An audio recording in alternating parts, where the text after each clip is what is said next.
하나님, 사람이 떡으로만 사는 게 아니요 하나님 말씀으로 산다 하신 그 말씀 앞에 있습니다. 오늘도 그 말씀을 주시고 주신 그 말씀으로 살게 하옵소서. 무익한 종을 다시 불쌍히 여기시고 말씀 운반의 도구로 사용해 주셔서 선포하게 하옵소서. 말씀이신 예수님의 이름으로 기도합니다. 아멘. 아멘. 오늘 5월 2일, 오늘부터 다음 주일 5월 9일, 그리고 그 다음 주일 5월 16일, 이 세 주일 동안 우리는 사도행전 24장 이 말씀을 다룹니다. 집중하게 됩니다. 아주 중요한 내용이 담겼기 때문이에요. 그런데 이 세 주일 공부에서 초점을 우리 주님께서 역사하시는 그 역사에 초점을 맞추면서 인물들을 다루게 되는데, 그 인물 가운데 아무래도 중심은 사도 바울이겠습니다. 근데 이 사도 바울과 더불어 함께 다루게 될 인물은 총독 벨릭스라고 하는 사람입니다. 총독 벨릭스. 이 사람은 오늘도 우리가 다뤄야 하고 다음 주일도 다뤄야 하고 마지막 16일 주일에는 아예 이 사람에 대해서 깊이 말씀이 교훈한 내용을 다뤄야 합니다. 그래서 오늘 사도행전 24장 이 말씀을 다루면서 먼저 벨릭스, 총독 벨릭스라고 하는 이 사람은 어떤 인물인가, 이것을 먼저 다루겠습니다. 그래야 이 사도행전 24장의 말씀을 우리가 정확하게 분별하면서 내 삶에 채울 수 있기 때문입니다. 총독 벨릭스, 그는 어떤 사람인가? 먼저 예수님 당시, 그리고 빌라도, 그리고 총독 벨릭스, 그 다음 총독 베스도, 이런 그 당시에 유대인들의 역사를 기록한 유대인 역사가 요세푸스라는 사람이 있습니다. 이 요세푸스라는 사람이 쓴 책이 있어요. 요세푸스, 그 책이 역사가죠. 뿐만 아니라 아무래도 이 벨릭스는 로마 사람이기 때문에 로마의 역사학자들이 기록한 내용이 있습니다. 이 요세푸스라는 사람이 쓴 역사의 서, 그리고 로마 역사가들이 쓴 그 기록에 의해서 벨릭스를 다루면, 이 벨릭스는 매우 사악한 사람이다, 너무너무 사악한 사람이다, 이렇게 평가하고 있습니다. 그 내용 가운데 우리 성경에 나오는 거기에 이렇게 접목을 시켜서 세 개의 내용을 말씀을 드리면 이렇습니다. 총독 벨릭스는 유대를 통치하는 동안에 유대 지방에 여러 차례 소요와 폭동이 있었습니다. 소요와 폭동이 있었는데, 그때마다 소요와 폭동이 일어날 때마다 총독 벨릭스는 즉시 개입했어요. 무력으로 개입했어요. 무력으로 진압했어요. 잔인하게 진압했어요. 그래서 그 폭동에 보통 진압을 할 때 주모자들만 처형을 하는데 아니에요. 벨릭스 총독은 주모자는 물론이고 그 추종자들까지 십자가에 못 박아 죽여버렸어요. 아주 잔인한 극형입니다. 주모자는 물론이고 추종자들까지 모두 십자가의 형벌로 처형했어요.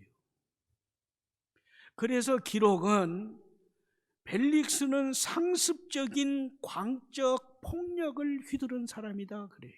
미친 듯이 그 폭력이 미친 사람처럼 폭력을 휘둘렀다.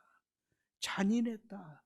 탐욕으로 가득 차서 유대인들을 약탈하고 학살한 폭군이었다 합니다. 또한 총독 벨릭스는 아그리파 1세, 우리 사도행전 12장 사도 야고보를 목베어 죽이고 베드로를 죽이려고 하다가 절기가 되니까 감옥에 갇혔던, 그리고 하나님의 영광을 가로챘기 때문에 하나님께서 치심해 벌레가 그 내장을 먹어서 즉사하게 만든 그 아그리파 1세에게 딸이 있었는데, 두루실라라고 하는 딸이 아주 절세 미인으로 소문이 났어요. 근데 이 딸이 절세 미인이라고 소문이 났지만은 15살, 16살 처녀예요. 이 두루실라를 자기 부인, 그것도 세 번째 부인이에요. 세 번째 부인으로 삼기 위해서 첫 번째, 두 번째 부인과 더불어 그 자식들을 버렸어요. 그러면서 두루실라를 세 번째 부인으로 삼은 거예요. 그래서 역사가들은 이 총독 벨릭스는 잔인한 사람이다, 탐욕에 물든 사람이다, 불의와 방종과 불륜으로 소문난 바람둥이다, 이렇게 말해요. 그러면서 26절, 다음 주일에 다루겠지만, 돈이라고 하면 물불 가리지 아니하는 이미 한계를 넘어선 미치광이었다. 돈에 대해서는 미치광이었다 합니다. 마침내 이 총독 벨릭스는 세 번째, 가이사랴의 총독 관제가 있잖아요. 그런데 이 가이사랴에 유대인과 헬라인과 유대인이 가이사랴의 주도권을 놓고 분쟁을 일으켰어요. 그때 이 벨릭스는 헬라 사람 편을 듭니다. 그래서 자기 권력을 이용해 유대인들을 학살했어요. 감옥에 가뒀어요. 그들의 재산을 몰수했어요. 그래서 가이사랴에 사는 유대인들이 로마 황제에게 대표단을 보내서 직소합니다. 모든 사실을 들은 황제가 대노해서 이 벨릭스를 총독직에서 파면을 시켜요. 그리고는 로마로 소환합니다. 책임을 물어 죽이겠다는 거죠. 이 절체절명의 위기에서 벨릭스의 친형 팔라스라는 사람이 있는데, 그가 나서서 황제에게 애원하고 각종 노비를 펴서 간신히 죽음만은 면하게 되는 벨릭스예요. 이것이 간략하게 살펴본 총독 벨릭스의 모습입니다. 역사가들은 이 총독 벨릭스를 음흉한 사람, 광적 미친 사람처럼 폭정을 휘두른 사람, 전형적인 악인, 폭군의 대명사로 손꼽았어요. 이것을 오늘 기억을 하셔야 해요. 다음 주일, 특히 5월 16일 셋째 주일을 다시 한번 살짝 말씀드리겠지만은 담으셔야 해요. 아니, 여러분들이 사도행전 24장을 읽고 연구할 때마다 벨릭스는 그런 사람이었다 하는 것을 항상 기억하시고 말씀을 대하시면 유익합니다. 자, 이제 말씀으로 다시 돌아갑니다. 3차 전도여행을 마친 바울은 예루살렘 교회가 요청한 대로 서원 기도한 4사람의 결례 예식의 비용을 다 부담합니다. 그래서 정결 예식이 마쳐져서 성전에서 그 제사를 봉헌하고 있을 때에 바울을 본 유대인들이 달려들어요. 바울을 붙들고 사람들을 불러 모아서 죽도록 구타를 했어요. 이 위기에서 로마 천부장이, 예루살렘에 주둔하는 로마 천부장이 군대를 몰고 가서 바울을 구출해냅니다. 그리고 바울에게 위기에 처할 때마다 그때 3번이나 구출해냅니다. 그러나 결국 유대인들의 40명이 암살단을 조직해서 내일 아침에 바울을 죽여버리겠다고, 바울을 죽이기 전에는 먹지도 않고 물을 마시지도 않겠다고 맹세까지 했다는 첩보를 천부장이 접수하고 나서 안 되겠다, 내일까지 있어서는 안 되겠다. 그래서 그날 밤, 우리나라 시간으로 밤 9시에 300리 길 총독 벨릭스가 있는 가이사라로 보내버립니다. 지난 주일 여기까지 공부했습니다. 오늘은 이 사건 후에 닷새 만에 되어진 일이다. 24장 1절에 기록된 말씀, 여기서부터 시작합니다. 1절부터 4절 말씀입니다. 이 말씀은 목적을 달성하기 위해서는 수단 방법을 가리지 않는 인생들, 역겨운 아첨으로 일관하는 인생을 보여줍니다. 다시 23장으로 넘어가고 24장으로 돌아오면서 우리가 아는 대로 밤새 가이사랴로 바울을 옮긴지를 모르는 24명의 암살단과 아나니아 대제사장 등 그 장로들은 천부장에게 가서 바울을 재판하겠다고 바울을 데려와 달라고 합니다. 천부장이 말해요. 어젯밤에 바울을 가이사랴로 보냈다. 정 바울을 재판하고 싶으면 가이사랴 총독으로 찾아가라. 그래서 대제사장 아나니아와 그 사람들 암살단은 한 발 늦었구나 하지요. 그런데 천부장과 재판을 진행을 하려고 그러면 자기들 마음대로 할 수 있었는데, 그래도 총독 앞에서 재판을 하려고 하면 준비가 있어야 하잖아요. 그래서 1절 말씀대로 닷새를 준비했다 합니다. 그래서 닷새 준비가 끝난 후에 가이사랴로 달려가 총독 앞에 재판을 진행하게 되는 거죠. 기억해 보세요. 말씀은 교훈합니다. 대제사장 아나니아는 당시 유대 사회를 대표하는 지도자예요. 대제사장이에요. 오늘날로 말하면, 우리 사회로 말하자면 대통령격이란 말입니다. 그런데 오로지 바울을 죽이려고 하는 그 일념으로 이방인 총독이 여는 재판정에 고소인으로 참여해요. 배알도 없어요. 한 나라의 지도자고 신앙의 최고의 책임자이면서 이방인 총독의 법정에 우연히 앉아 있는 거예요. 장로들 역시 대제사장 아나니아와 동행했어요. 그러면서 대제사장을 지지하는다 하는 그 명목으로 참여하면서 대제사장 아나니아의 수종 역할을 서슴없이 하고 있어요. 완전히 꼭두가시죠. 허수아비죠. 이것도 부족하여 더둘로라고 하는 변호사를 내세워서 바울을 로마 법에 맞게 참소하면서 논리적으로 그를 윽박지르는 거예요.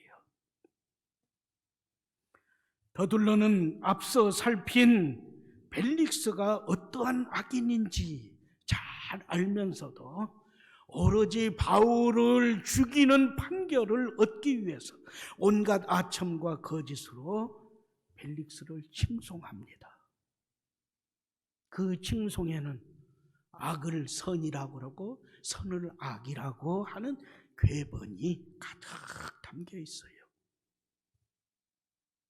대제사장과 장로들의 이름으로 벨릭스를 성군이라고 축에 세웁니다. 칭송합니다.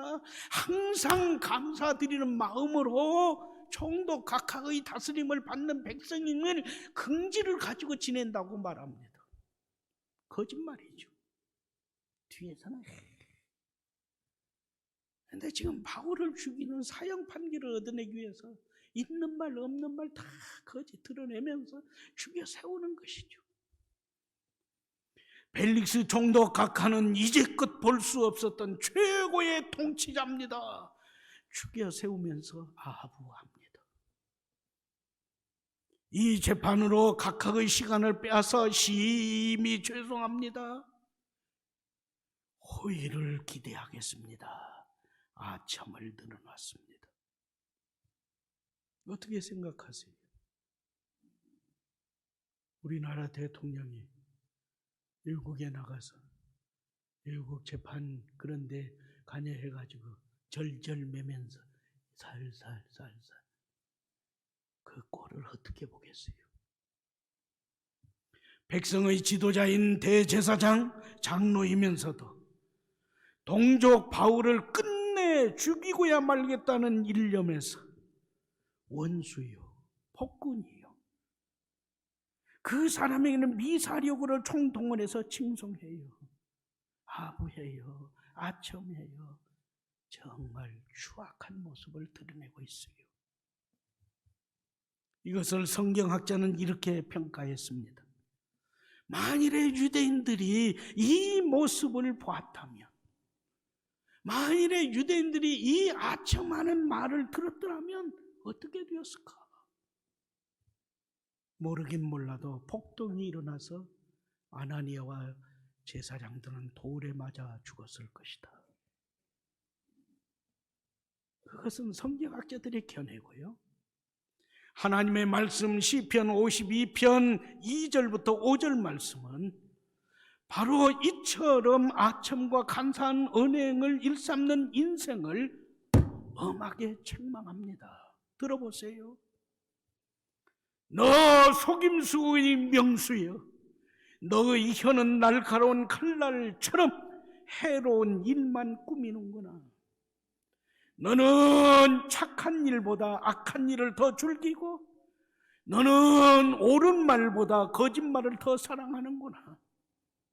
너 간사한 인간이여, 너는 남을 해치는 말이라면 무슨 말이든지 그리 좋아하면서 궤변을 일삼는구나. 하나님께서 너를 넘어뜨리시고 영원히 너를 없애버리시리라. 너를 장막에서 끌어내어 갈기갈기 찢어 사람 사는 땅에서 영원히 뿌리 뽑아 버리시리라. 아멘. 너무너무 두렵고 떨리는 말씀에 경고예요. 하나님의 넘어뜨림을 당하지 않으려면, 하나님께서 없어버리심을 당하지 않으려면, 하나님께서 끌어내우시고 찢어내버리시고 뿌리째 뽑아버리시는 심판을 당하지 아니하려면, 이 두려운 형벌의 대상이 되지 아니하려면 어찌해야 하는가? 남을 해롭게 하는 일, 남의 심장을 후벼 파는 듯한 악한 말, 거짓말, 삶을 완전히 망가뜨리는 해치는 말, 아니다, 아니다, 하지 마라. 할렐루야. 그래서 혀에 재갈을 먹이고 입술에 파수꾼을 세워 주옵소서. 믿음의 선진들은 그렇게 기도하며 단속했다 합니다. 두 번째 5절부터 8절 말씀입니다. 이 말씀은 성도를, 선한 성도를 구제불능의 악인이라고 참소하고 있는 인생을 보여줍니다. 더들로는 폭군 벨릭스 총독을 온갖 미사력으로 칭송했어요. 죽여 세웠어요. 아부와 아첨을 일삼으면서 손을 비볐어요. 그런데 바울은 구제불능의 악인이라고 합니다. 로마 제국의 절대 해로운 죄인이라고 고소를 합니다. 자, 말씀에 담긴 내용 풀이하면서 말씀드리겠어요. 말씀에 집중해 주세요. 바울은 연병, 코로나19 같은 자입니다. 세상을 병들게 하는 절대 악입니다. 바울은 유대 사회를 소욕해 하고 로마 제국의 평화를 교란시킨 파괴범입니다. 위험 인물일지 모릅니다가 아니라 이전에 총독이 제압한 반역자 같은 반역자입니다. 바울을 로마 반역자로 덮어 씌워서 총독이 잔혹하게 처형하도록 지금 유도하고 이끌어가고 있습니다. 바울은 전임 빌라도 총독이 십자가 형벌로 처단한 나사렛 이단 예수, 추종 세력의 괴수 우두머리입니다. 그러니 총독께서도 나사렛 괴수 이단인 이 자를 극형으로 다스리심이 마땅하다 하겠습니다. 바울이 우리 성전 예배를 업신여겼습니다. 그래서 우리가 붙잡아 우리 법대로 그를 처단하려고 했는데 예루살렘에 주둔한 천부장 누시오가 우리에게서 이 자를 강제로 빼앗아서 보호하더니 총독 각하께 넘겨 총독 각하께서 이 수고를 하게 했습니다. 너희 예루살렘에 주둔하고 있는 총독 누시오까지 싸잡아서 지금 정죄하고 있어요. 어떻게 생각하세요? 말씀은 교훈합니다. 사실 확인도 없이 추측만으로 바울이 성전을 더럽혔다. 그래서 바울을 붙잡은 거잖아요. 자기네들 법이다 하면서 바울을 죽음의 직전까지 몰고 가는 심한 구타를 했잖아요. 근데 그것은 뒤로 쑥 빼요. 로마 법에 어긋남이 없었음에도 총독한테는 먼저 로마법의 사형죄에 해당되는 소요를 일으킨 주범입니다. 로마법의 사형죄에 해당되는 파당을 일삼아서 로마의 반기를 들도록 선동한 사람입니다. 그러니 사형 언도를 해 주십시오. 유도하는 거예요. 속이 훤히 들여다보이죠? 예나 지금이나 앞날에도 불순한 무리들은 기독교 신앙 그리고 기독교 신앙을 가진 성도를 거짓이라고 감언 이설로 매도를 일삼습니다. 진리를 왜곡하고 기독교 신앙을 매도하고 성도들을 자꾸 궁지로 내몹니다. 뭔가 희생양이 필요하면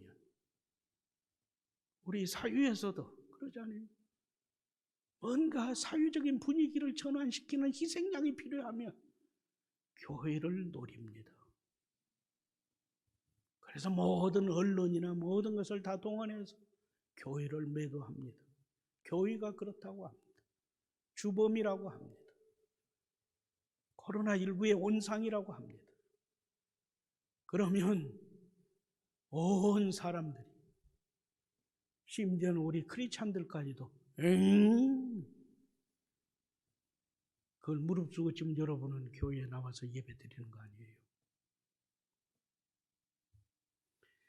낮에는 의인인 채 세상 불의와 절대 타협하지 아니하는 꿋꿋한 의인인 채 하다가 돌아서면 밤에는 권력자들에게, 힘 있는 자들에게 가진 아첨과 아부, 간사한 말로 자기 위치를 지키면서 실속을 챙기려는 자들, 그래서 의인을 파멸로 몰아가고 교회를 힘들게 하는 자들이 있다는 거죠.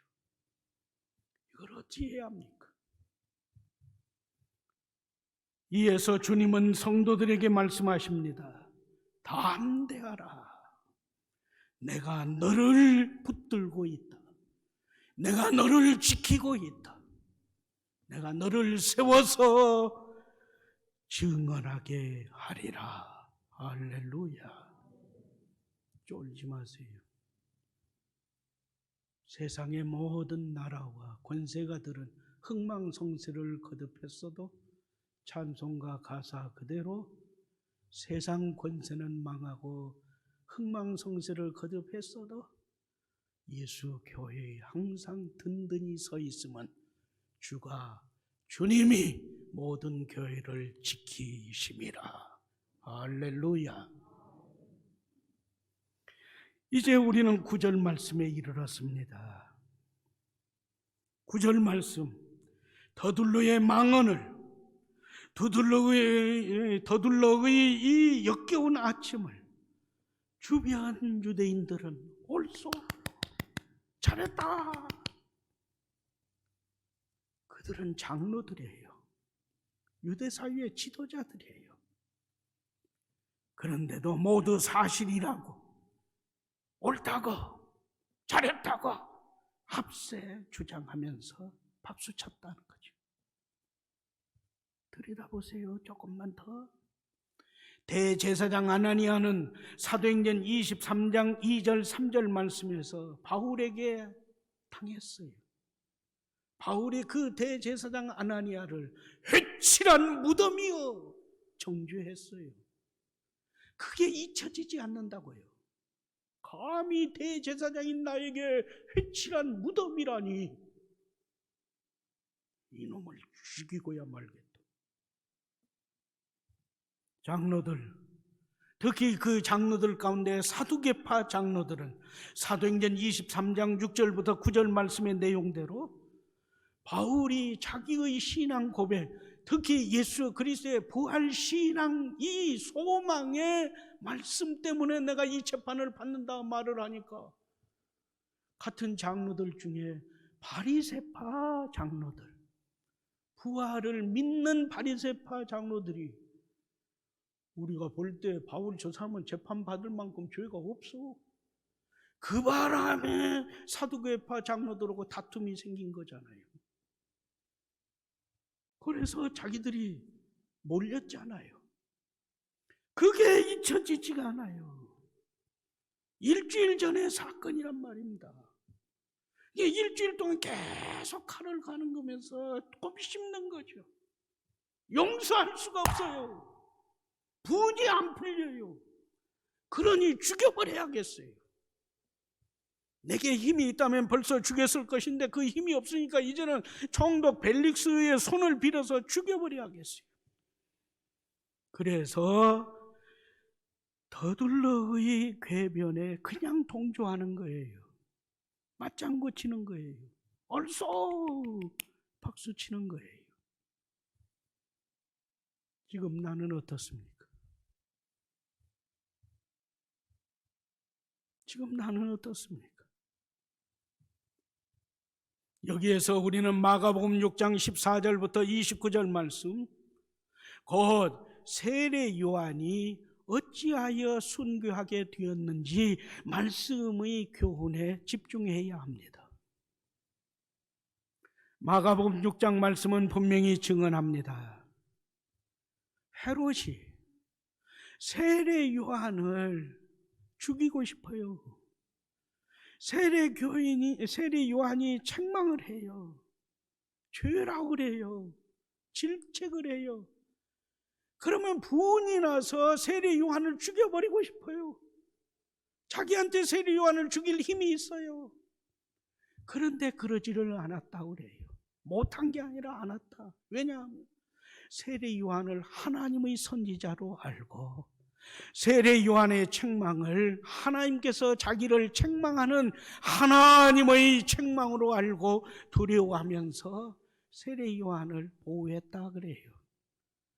특히 자기가 부정하게 아내로 삼은 헤로디아가 세례 요한을 원수로 알고 죽이려고 하는데도 헤롯 왕이 보호하면서 죽이지를 못하게 했어요.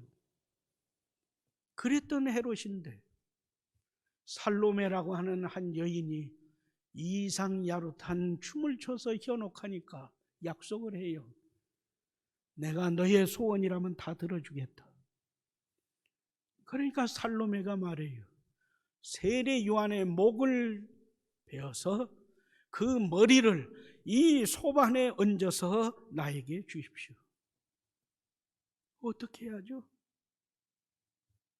지금까지 보호했는데 자기가 그 약속한 말 그 한마디에 묶여갖고 어떻게 해야죠? 성경은 이 상황을 이렇게 설명합니다. 헤롯이 두 가지 때문에 세례 요한을 못 베어 주겠습니다. 하나는 자신이 무슨 소원이든 다 들어주겠다고 약속을 했기 때문에 주겠다. 다른 하나는 그 자리에 살로메라는 여인에게 약속하는 그 자리에 살로메와 헤롯만 있었던 자리가 아니라 헤롯 왕의 대신들이 앉았었고 그 사이의 귀족들이 앉아 있었고 천부장들, 군인들이 앉아 있었다. 그 대신들과 그 귀족들과 그 천부장 군인들이 살로메한테 약속하는 그것을 보았다, 들었다. 왕이 절절매는 것을 보면서 안타까워했다. 그 두 가지 때문에 주겠다는 거죠. 그렇습니다. 그러면서 말씀은 교훈합니다.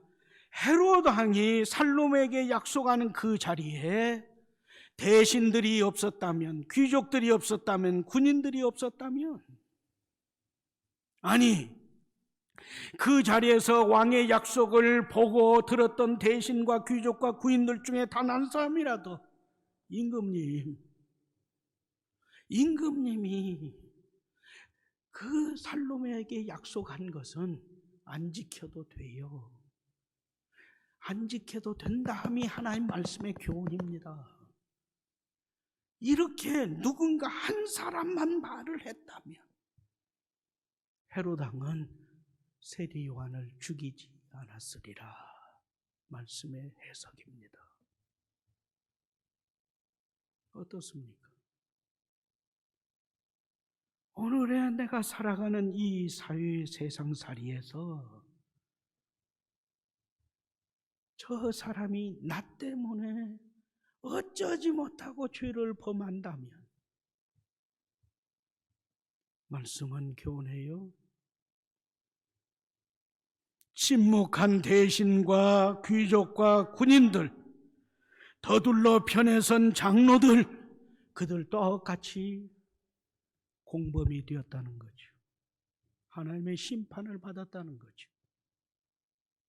더들로와 똑같은 죄인으로 정죄가 되었다는 것이죠.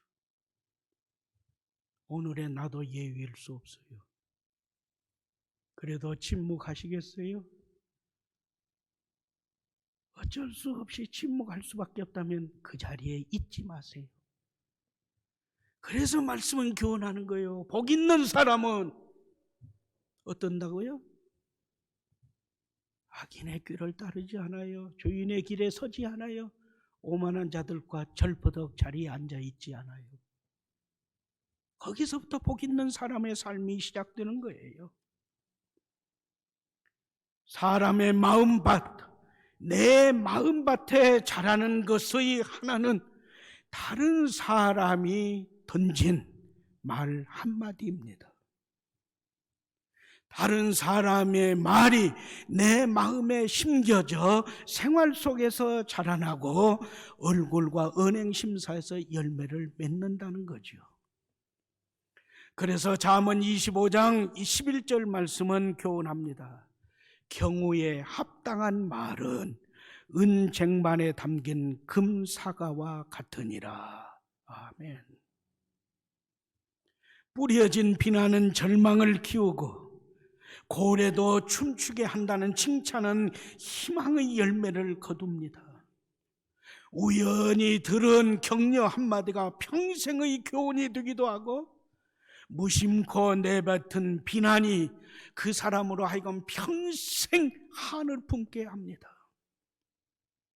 우리가 지난 주일 오후 예배와 같이 말씀을 암송하는 이유는 성경 지식을 쌓고 자랑하려는 것이 아니라 내가 암송한 그 하나님의 말씀이 내 영혼의 생명의 씨앗으로 나를 살리고 나를 살린 그 말씀이 내 입을 통해서 다른 사람에게 전해져 그에게도 믿음의 열매를 맺게 하는 역사를 일으키기 위한 것이죠.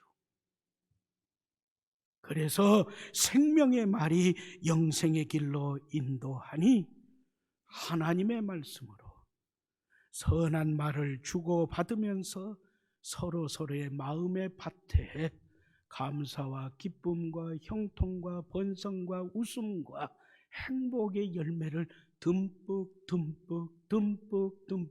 안겨주는 삶을 이루게 되는 거지요.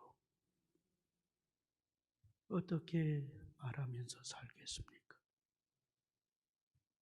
어떠한 언행이 있어야 하겠습니까? 오늘의 말씀은 무엇을 교훈합니까? 에베소서 4장 25절부터 32절 말씀은 이렇게 교훈합니다. 거짓말, 나쁜 말은 입 밖에도 내지 마세요. 참되고 진실한 말, 덕을 세우는 말, 은혜를 끼치는 말을 하세요. 모든 악독과 분노를 끌어오르게 하는 격정과 분노와 소란과 욕설은 모든 악의와 함께 다 내버리고 서로 친절하게 대하고 서로 불쌍히 여기면서 서로 용서하는 말 속에 생명의 기쁨을 나누도록 하세요. 할렐루야. 하나님, 저의 입에 재갈을 먹여주시고 저희 입술에 파수꾼을 세워주셔서 얼굴을 빛나게 해 주옵소서. 심령을 살리는 말을 골라 하는 오늘의 나로 살게 하여 주옵소서. 거짓말, 나쁜 말은 입 밖에도 내지 아니하고 악독과 격정과 분노와 소란과 욕설을 악의와 함께 다 내버리는 신실한 성도로 살게 하여 주옵소서. 무엇보다도 참되고 덕을 세우고 은혜를 끼치는 말로 웃음과 기쁨과 행복을 나누는 성산교회 성도로 살게 하여 주옵소서. 생명의 말씀이신 예수님의 이름으로 기도합니다. 아멘.